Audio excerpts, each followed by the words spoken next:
Hello everyone, welcome to our channel code with Vineet Manas. Students, previous video के अंदर हमने tables के बारे में देखा कि टेबल्स होते क्या हैं, ठीक है, क्यों हम इनको यूज़ करते हैं, इनमें क्या क्या चीज़ें होती हैं टेबल्स के अंदर, और क्या उसमें रोज एंड कॉलम्स होते हैं। सभी चीज़ें हमने डिस्कस की थी प्रीवियस वीडियो के अंदर। इस वीडियो के अंदर हम देखेंगे कि बेसिकली जो डाटा टाइप्स और कॉन्स्टेंट्स क्या होते हैं, ठीक है, जो हम अपने टेबल्स के अंदर यूज़ करते हैं। डाटा टाइप्स और कॉन्स्टेंट्स क्या होते हैं, ठीक है। तो जल्दी स्टार्ट करते हैं हम अपनी वीडियो। तो प्रीवियस वीडियो के अंदर हमने ये एक चीज़ देखी थी कि क्रिएट टेबल, जो हमने टेबल नेम लिया था, उसके बाद एक हमने यहाँ पे जैसे कि टेबल का नेम डाला था, उसके बाद कॉलम का नेम आ गया था, डाटा टाइप और कंस्ट्रेंट। अब इस वीडियो के अंदर हम देखेंगे डाटा टाइप क्या होता है और कंस्ट्रेंट क्या होते हैं, ठीक है। तो डाटा टाइप जैसे आपको पता लग गया होगा, यहाँ से टेबल से इंट वेर कैर ये हमारे डाटा टाइप हो गए। ये देखो, ये अगर हम यहाँ से लेके चले, ठीक है, ये क्या हो गया हमारे पास, डाटा टाइप, ठीक है। और ये जो जो भी ब्लू के अंदर है, ये वाले, ठीक है, ये सारे ये हो गए हमारे पास कॉन्स्टेंट्स, ठीक है। अभी हम इस वीडियो के अंदर इन सभी को डिस्कस करेंगे कि ये कॉन्स्टेंट्स और डाटा टाइप होते क्या है, ठीक है।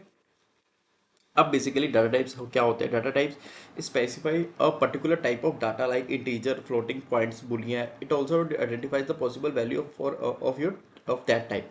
अब मान लो हमने कोई भी एक वैल्यू जो है वो स्टोर करनी है, ठीक है, टेबल के अंदर। अब हमें क्या करना पड़ता है, हमें उसको स्पेसिफाई करना पड़ता है कि जो हम वैल्यूज को स्टोर कर रहे हैं वो बेसिकली क्या है, इंटीजर है, वो वेरकेर है, या फिर वो इनम है, या फिर वो डे टाइम का कुछ है, ठीक है। इससे क्या होता है कि जो हमारा एसक्यूएल है, ठीक है, माई एसक्यूएल है या एसक्यूएल है हमारे पास, तो वो जो टेबल के अंदर जब भी हम सेव करते हैं तो वो क्या एक उसको स्पेस देता है, बेसिकली एक स्टोरेज स्पेस देता है उसको, कि इतने मतलब इतने साइज के अंदर ये डाटा आएगा, ठीक है। अब इसको हम और उसके अंदर समझेंगे डीप के अंदर कि ये स्पेस क्या होता है, ठीक है। ये क्या चीज़ें मैं अभी बता रहा हूँ, ठीक है, अभी आपको समझ नहीं आ रही होंगी, बट अभी नेक्स्ट स्लाइड के अंदर हम इसको देखते हैं जल्दी से। तो डाटा टाइप्स क्या हो गया, जो स्पेसिफिक उसने टाइप ऑफ डाटा बताया, ठीक है, इंटीजर, फ्लोटिंग पॉइंट, बूलियन, वेरकैर, ठीक है, इसको हम अभी के लिए इतना याद रखते हैं। अब सबसे पहले हम देखेंगे जो न्यूमेरिक डाटा टाइप है। अब न्यूमेरिक डाटा टाइप देखो, सबसे पहले इसमें आ गया इंट, स्मॉल इंट। अब स्मॉल इंट को हम इस तरह लेके चलते हैं, हम मानते हैं इंटीजर, INT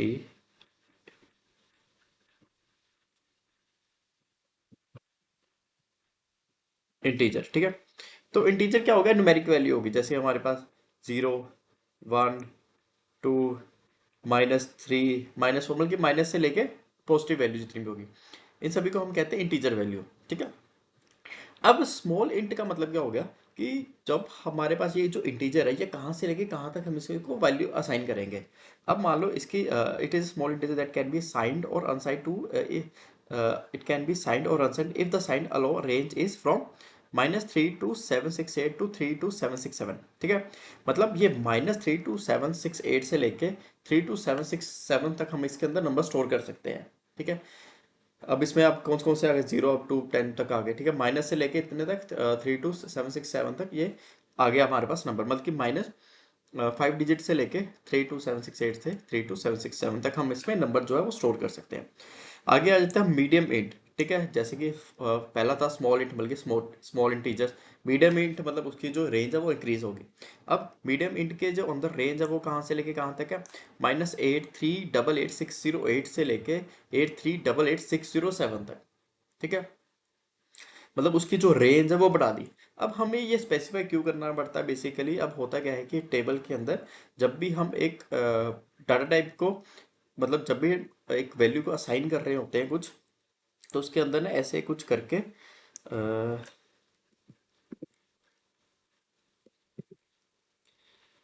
मैं यहाँ पे समझ, तो यहाँ पे ना ऐसे कुछ उसको उनको स्पेसेस अलॉट होती हैं, ठीक है, स्पेसेस उनको अलॉट होती हैं। अब मान लो उसने रेंज दे दी एक, ठीक है। अब रेंज दे दी माइनस से लेके, सॉरी, -8388 608 से लेके 8388 607 तक हम इसमें नंबर जो है वो स्टोर कर सकते हैं। उसका मतलब क्या हुआ कि उसकी रेंज जो है वो जैसे इंट के थ्रू, स्मॉल इंट से उसकी रेंज बड़ी होगी, ठीक है। उसमें क्या है कि हमारी स्पेस यूटिलाइजेशन हमारी अच्छी हो जाती है उसमें, ठीक है। इसलिए हम डिफरेंट डाटा टाइप्स को यूज़ करते हैं। नहीं तो बेसिकली नॉर्मली हम यूज़ करते हैं इंट, बिग इंट का, ठीक है। इंट हम यूज़ करते हैं, जैसे इंट हम यूज़ करते हैं -2147 483 648 से लेकर 2147 43647 तक नॉर्मली हमारा जो डाटाबेस की रेंज है वो इतनी ही रहती है। ठीक है। अब इंट आ गया हमारे पास। इंट जो है वो मीडियम इंट से भी बड़ा है। अब उसकी रेंज और बड़ी होगी। उसमें और बेनिफिट क्या हो गया, उसमें हम और नंबर्स को स्टोर कर सकते हैं। ठीक है। अब जितनी हम मीडियम स्मॉल इंट और इंट की बेसिकली डाटा टाइप को यूज़ करने का मेन मोटिव ही यही होता है हर टेबल के अंदर, क्योंकि उसको जब हम स्पेस अलॉट कर रहे होते हैं, जब भी हम टेबल के कॉलम्स को क्रिएट कर रहे होते हैं, हम उसको साथ में स्पेसेस भी अलॉट करते हैं कि इसको हम इतनी स्पेस दे के चलेंगे। ठीक है। मान लो मीडियम इंट को हमने इतनी रेंज दे दी, उसको अपने हिसाब से उतनी स्पेस स्पेस मिल गई। ठीक है, इंट को इतनी स्पेस मिल गई। अब बिग इंट जो है उससे भी बड़ा नंबर हो गया। देखो, नॉर्मली हम जो यूज़ करते हैं इंट यूज़ करते हैं और बिग इंट को यूज़ करते हैं। ज़्यादातर जो लार्ज डाटाबेस के अंदर है हम बिग इंट को यूज़ करते हैं। क्यों? जो मोस्टली आपने सुना होगा ऑटो इंक्रीमेंट की जो कीज़ है। ठीक है। या फिर मैं ऐसा कहूँ जो प्राइमरी कीज़ है, या फिर कुछ ऐसे जो कीज़ है जिसमें डाटा जो है वो करोड्स के अंदर जाता है। ठीक है। उसके केस के अंदर हम बिग इंट को यूज़ करते हैं। ठीक है। उसके बाद फ्लोट हो गया। फ्लोट बेसिकली जो आपकी डेसिमल्स वैल्यू है, इसमें एम में हम जो लेंथ डिफाइन करते हैं, डी के अंदर डेसिमल डिफाइन करते हैं कि कितने डिजिट बाद हमारा डेसिमल होगा। जैसे कि this not required will be default 10, 2। अब 2 मतलब हो गया कि 2 डिजिट के बाद उसने ऑटोमेटिकली वहाँ पे डेसिमल डाल देना फ्लोट के अंदर। वहीं अगर मैं डबल की बात करूँ, डबल में और थोड़ा प्रिसाइज हो जाते हैं चीज़ों को। मान लो हमने एक वैल्यू लिखी 100.2। ठीक है। अब 100.20 तक फ्लोट के अंदर वैल्यू जाएगी, बट डबल के अंदर वो और थोड़ा प्रिसाइज हो जाएगा। जैसे मैंने 100.2043 रखा, मतलब उसकी जो पॉइंट की वैल्यू थी वो उसके भी आगे चलेगी। जैसे इसमें मैं बात करूं, मैंने मान लो 100.2064 रखा। और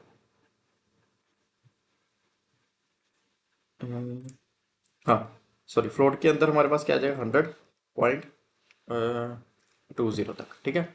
ये बेसिकली डिफरेंस है फ्लोट और डबल के बारे में। ठीक है। डबल में थोड़ा और भी साइज हो जाता है, फ्लोट में वो 2 डिजिट तक ही रहता है। ठीक है। बुलियन में हो गया, बुलियन में क्या आती है हमारे पास, ट्रू और फॉल्स। अब बेसिकली हम मोस्ट ऑफ द केसेस के अंदर जो है, जब भी हम इफ एल्स कंडीशन लगाते हैं या फिर हम कुछ भी यूज़ करते हैं तो हम बुलियन का एक्सप्रेशन यूज़ करते हैं। बाय डिफ़ॉल्ट जो है वो बुलियन ज़ीरो रहता है। ठीक है। ज़ीरो और वन की फॉर्म के अंदर। ठीक है। बाय डिफ़ॉल्ट आप उसको वैल्यू दे सकते हो। It considered numeric value. अब कोई भी डाटाबेस के अंदर बुलियन ट्रू और फॉल्स नहीं सेव होता। ठीक है। हमेशा 1 और 0 की फॉर्म में सेव होता है। 1 means true, 0 means false.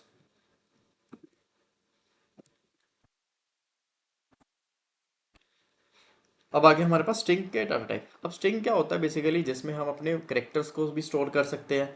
Integer तो आ गए हमारे पास ओनली नंबर्स। ठीक है। फ्लोट नंबर्स हो गए ओनली नंबर्स। अब स्ट्रिंग का डाटा स्ट्रिंग क्या आ गया, जिसके अंदर हम अपने करेक्टर्स को स्टोर कर सकते हैं। जैसे कि अगर मैं आपको यहाँ पे बताऊँ स्ट्रिंग का छोटा सा, मान लो आपने लिखना है मानस गुप्ता। ठीक है, ये भी आप स्टोर कर सकते हो। उसके बाद आप 1 2 3 भी स्टोर कर सकते हो। ठीक है। उसके बाद आप जो करेक्टर्स हैं उनको भी स्टोर कर सकते हो। ठीक है। कुछ भी मतलब हमारे पास यहाँ पे जो स्ट्रिंग है वो हमारे सभी करेक्टर को स्टोर कर लेती है। ठीक है। ये देखो, जैसे कि मैंने मानस गुप्ता स्टोर किया, नंबर स्टोर कर दिए, करेक्टर सारे स्टोर कर दिए। ये जो है हमारे स्ट्रिंग के अंदर हमारे सभी जो करेक्टर्स है वो स्टोर हो जाते हैं। ठीक है। अब यहाँ पे जो हम साइजेस का हम यहाँ पे मेंशन कर रहे हैं, उसका मतलब है कि करेक्टर की जो लेंथ है वो कितनी होगी। ठीक है। अब लेंथ में आपसे आप लेंथ लेंथ से मेरा मतलब है यहाँ पे, जैसे मान लो मैंने यहाँ पे लिखा 1 2 3 4 5 6 7। ठीक है। तो इसकी लेंथ कितनी होगी, इक्वल टू 7 के बराबर। ठीक है। अभी मैंने अ, मान लो मैंने मानस का नाम लिखा। ठीक है।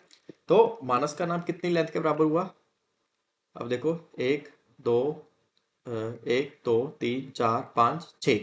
ठीक है। तो इसकी कितनी लेंथ होगी, लेंथ होगी इसकी 6।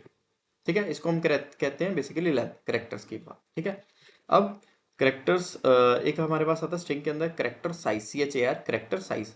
करेक्टर के, और यहाँ करेक्टर के मतलब क्या होता है कि हमने उसको 255 तक करेक्टर हम उसमें स्टोर कर सकते हैं। ठीक है। मैक्सिमम हम उसमें 255 तक जो लेंथ है, ठीक है, करेक्टर्स की, वो हम स्टोर कर सकते हैं।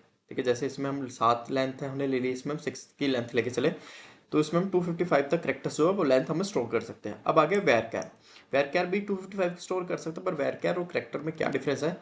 करेक्टर में मान लो जैसे हमने मान लो ये एक स्पेस है और ये एक स्पेस है, ठीक है। अब जो करेक्टर है वो पूरी की पूरी मैंने एक नाम सेव करना है, ठीक है, ठीक है, एम AANAS, ठीक है। मैंने ये इसके अंदर स्टोर करना है। अब ये कितने का हुआ, 1 2 3 4 5, ठीक है। तो 1 2 3 4 5 6, ठीक है, 6 इतने आ गए यहाँ पे, ठीक है, 1 2 3 4 5 6। अब जो आखिरी वाला ये भी इसको मिल जाएगा, मतलब ये इसकी स्पेस भी ऑक्यूपाइड कर लेगा करेक्टर के अंदर, ठीक है। बट यही मैं बात करूँ वेर कैर की, अगर वेर कैर में अगर हमारे पास 6 ही भरे हैं तो वो 6 की उसको स्पेस अलॉट करेगा, ठीक है। करेक्टर के अंदर क्या हुआ कि मान लो मेरी स्पेसिस जो 7 की हैं, बट मेरा जो डाटा वो 6 के अंदर आ गया, ठीक है। तो वो उसको पूरी 7 की स्पेस दे देगा। बट वेरकेर के अंदर क्या होगा, मान लो 1 2 3 4 5 6, तो यही सिर्फ उसकी स्पेस उसको देगा, ठीक है। अदरवाइज बाकी स्पेस उसको नहीं देगा इसको स्टोर करवाने के लिए। ये होता है वेरकेर और करेक्टर में डिफरेंस, ठीक है। अब आ गया हमारे पास टैक्स। टैक्स का जो करेक्टर्स है वो इंक्रीज करके 65,535 तक चले गए, ठीक है। उसके बाद आ गया medium tax, it can have maximum characters of 60 1 2 3 4 5 तो ये बेसिकली हो गया 16 lakhs का, ठीक है। उसके बाद लॉन्ग टैक्स आ गया, लॉन्ग टैक्स उससे भी बड़ा आ गया, जैसे 4 GB तक अपने स्ट्रिंग्स को स्टोर करते हो करेक्टर की फॉर्म में, ठीक है। इनम आ गया, इनम बेसिकली होता है कि आप या तो एक वैल्यू को स्टोर करिए या फिर दूसरी वैल्यू को। इनम में बेसिकली होता क्या है यहाँ पे, मान लो मैंने एक वैल्यू रखी यहाँ पे कि हाँ, हम एक स्कूल का डाटा ले रहे हैं, ठीक है। उसमें बच्चा या तो पास होगा या तो फेल होगा, ठीक है। अब पास और फेल के अलावा हमारे पास उसमें तो कोई और ऑप्शन नहीं है बेसिकली, ठीक है। तो उसका केस के अंदर क्या होगा, या तो वो पास के अंदर वैल्यू स्टोर होगी या फिर वो फेल के अंदर वैल्यू स्टोर होगी। इसको हम कहते हैं इनम, ठीक है, कि एक वैल्यू ही स्टोर होगी जो हमने उसको डिफाइन की होगी, पास या फिर फेल। उसके बाद आ गया data time, date time. Date time होता है, ठीक है, इसमें अकेला डेट भी होता है, तो value ranges from this to this. जैसे Y month, sorry year month और डेट हो गया, ठीक है, उसको हम इसमें स्टोर करते हैं। अब कंस्ट्रेंट्स क्या होते हैं इसके अंदर, constraint in MySQL is used to specify the rules that allows rows allow और restrict what values and data will be stored in the table, ठीक है। अब कंस्ट्रेंट क्या है, बेसिकली एक रूल्स हम बेसिकली जो बनाते हैं जब हम टेबल को क्रिएट करते हैं उसके टाइम पे हम जो रूल्स है उसको क्रिएट करते हैं। अब सबसे पहले अगर देखो नोट नल, मतलब हमने एक वैल्यू स्टोर की, बट हम उसमें चाहते हैं कि इसमें जो वैल्यू है वो नोट नल रहे, उसके अंदर कुछ ना कुछ वैल्यू रहती है बट ये नल ना हो, ठीक है। उसके अंदर हम नोट नल को डिफाइन कर देते हैं जब भी हम टेबल को क्रिएट करते हैं। बेसिकली जब भी हम कॉलम्स को सेटअप करते हैं तो उसके अंदर हम उसके जो कंस्ट्रेंट्स है उसको सेटअप कर देते हैं कि इसकी जो वैल्यू है वो नोट नल रहनी चाहिए, बल्कि इसमें जो नल नहीं रहनी चाहिए, कुछ एम्प्टी वैल्यूज नहीं जानी चाहिए बेसिकली, ठीक है। चेक आ गया हमारे पास, डिफॉल्ट आ गया। अब डिफॉल्ट के अंदर क्या हो गया, मान लो हमने इनम सेट किया, ठीक है। इनम के अंदर हमने पास और फेल का कंसेप्ट लेके चलते हैं, तो या तो स्टूडेंट पास हो गया या फेल होगा, या फिर हम ऐसा करके चलते हैं अब इसमें क्या होता है इनम के अंदर बाय डिफॉल्ट हम कुछ वैल्यू दे देते हैं। अब फॉर एग्जांपल के तौर पे हम लेके चले कि हमने एक जैसे हम एक अकाउंट हमने खोला, ठीक है। अकाउंट खोलते सारी, जैसे हमने एक अकाउंट खोला, ठीक है, अकाउंट खोलते सारी हमें जो 20 पॉइंट हमें बाय डिफॉल्ट आ जाएंगे, ठीक है, बाय डिफॉल्ट हमें 20 पॉइंट आ जाएंगे।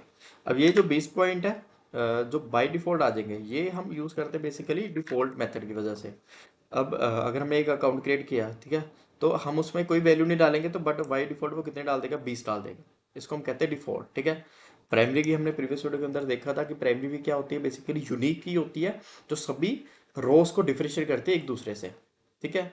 ऑटो इंक्रीमेंट क्या हो गया, ऑटो इंक्रीमेंट मीन्स कि जब भी एक रो ऐड होती जाएगी उसमें एक नंबर को ऐड करते जाएंगे, जैसे कि हमने एक रोड की ऐड की 1, ठीक है, ऑटो इंक्रीमेंट अपने आप अपडेट करता रहेगा। आपने एक दूसरी रो ऐड की, ठीक है, उसमें ऑटो इंक्रीमेंट हो गया 2।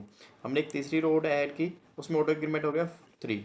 हमने एक और की, उसमें 4 हो गया, ठीक है। ऑटो इंक्रीमेंट अपने आप को इंक्रीमेंट करता जाएगा। फिर आ गया यूनिक, ठीक है। अब यूनिक और प्राइमरी की दोनों अलग अलग है। प्राइमरी की मतलब होता है यूनिक, बट यूनिक आप अलग से भी यूज कर सकते हो। जैसे हम यूनिक बेसिकली यूज करते हैं ईमेल के अंदर, ईमेल या फिर फोन के अंदर, कि हमारे पास जो डाटा है, जो हमारे पास टेबल है उसके अंदर कोई भी वैल्यू डले पर उसमें ईमेल जो है और फोन जो है वो मतलब दोबारा से उसकी डुप्लीकेट वैल्यूज ना जाए। ठीक है, उसको हम कहते हैं यूनिक। इंडेक्स बेसिकली यूज करते हैं हम सर्चिंग पर्पस के लिए। उसमें क्या है कि वो नंबर्स को जो हमारी वैल्यूज है उसको नंबर्स के अंदर कन्वर्ट कर देता है, और उसमें जो इंडेक्सिंग है उसमें फास्ट हो, जैसे जब भी हम सर्चिंग को करते हैं क्रिएट, ठीक है, सर्चिंग के अंदर हम इंडेक्स को यूज करते हैं। ठीक है, इनम हमने अभी देखा। उसके बाद फॉरेन की, फॉरेन की बेसिकली होता है कि हमारे डाटाबेस के अंदर एक टेबल है, ठीक है, जैसे मैंने प्रीवियस वीडियो के अंदर बताया था, जो कस्टमर था और ऑर्डर्स का टेबल था। अब उसमें जो कस्टमर थे, इसमें भी होगा, एक मिनट,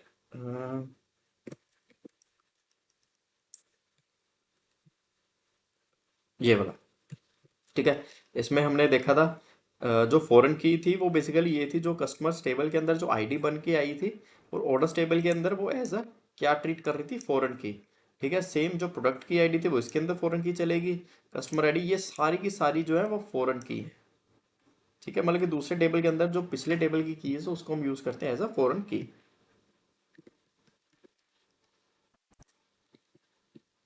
ठीक है, अब सेम यही चीज़ आ गई जो हम देख रहे थे। ठीक है, अब हमने कस्टमर टेबल क्रिएट किया, ये हो गए हमारे कॉलम के नेम। ठीक है, उसके आगे आगे हमारे पास ये डाटा टाइप्स, और उसके आगे हमारे पास ये, सॉरी, ये आगे हमारे पास अब कॉन्स्टेंट, ये वाला, ये डाटा टाइप आ गए, ये, सॉरी, ये कॉन्स्टेंट आ गए। ठीक है, तो आई होप आप सभी को समझ लग गया होगा कि कॉन्स्टेंट और डाटा टाइप्स क्या होते हैं। ठीक है, तो नेक्स्ट वीडियो के अंदर हम टेबल को क्रिएट करेंगे, कॉलम्स को क्रिएट करेंगे। ठीक है, तो उन सब चीज़ों को नेक्स्ट वीडियो के अंदर देखेंगे। Hope you like this video, please do hit the like button and subscribe our channel.